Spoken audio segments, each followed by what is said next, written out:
好，我们持续来关心第4号台风丹纳斯减弱为轻台之后，它目前的最新动态是怎么走的呢？马上把时间交给静怡。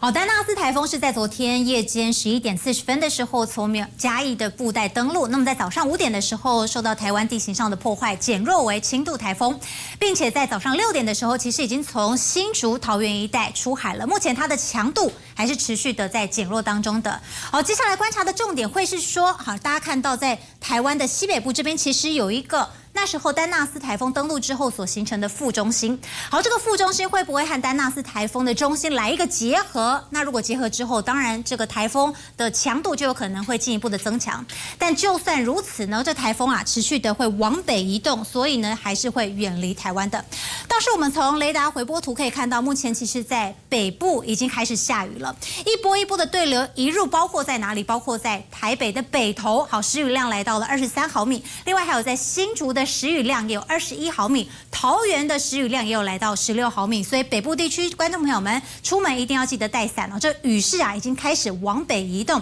倒是在中南部目前的雨势呢已经是稍稍趋缓下来了。好，因此气象署也针对在台中以南，好开始解除陆上台风警报了。我们透过警报单进一步带你来看到，目前解除陆上台风警报的范围，就包括了在台中以南，还有在花莲、台东、澎湖都是解除陆上台风警报的。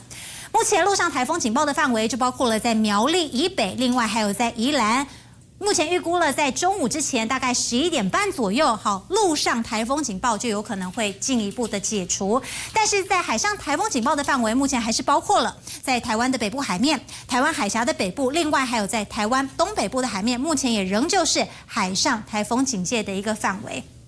另外还要提醒大家的是，好，随着台风目前的位置呢，大概是在台湾西北部的这个位置，所以在台湾西北部要注意了，可能接下来的降雨会比较明显。另外还要注意的会受到台风环流还有外围环流的影响，在背风侧的台东，今天在中午前后，反倒要注意的会是焚风所带来的高温现象。尤其现在暑假大家南来北往，如果你刚好到台东去玩，今天要注意的反而是中午前后的高温，好，不要热坏了，在台东要特别的注意。好，降雨情形如何呢？带你来关注。好，随着台风在昨天好到今天清晨，那么这段时间中南部的降雨其实都是相当的明显的。但是好消息是其实现在开始，那么一直到中午的前后。降雨在中南部就会慢慢的趋缓下来了，但是中南部的山区还是不能够轻忽哦。尽管您现在看到它的降雨已经稍稍趋缓了，但是在今天不定时在中南部的山区还是会有局部大雨的出现，要特别的留意小心。而随着台风走到台湾的西北部的位置，所以就是在西北部要注意，今天就会有明显的降雨。倒是在东半部地区，包括了在宜兰花莲、台东，其实您看到降雨都已经明显的趋缓下来了。而从今天晚间，那么一直到明天清晨到明天白天，接下来会受到低压带的影响，倒是中南部的山区要注意降雨了。再把时间交还给仲祥。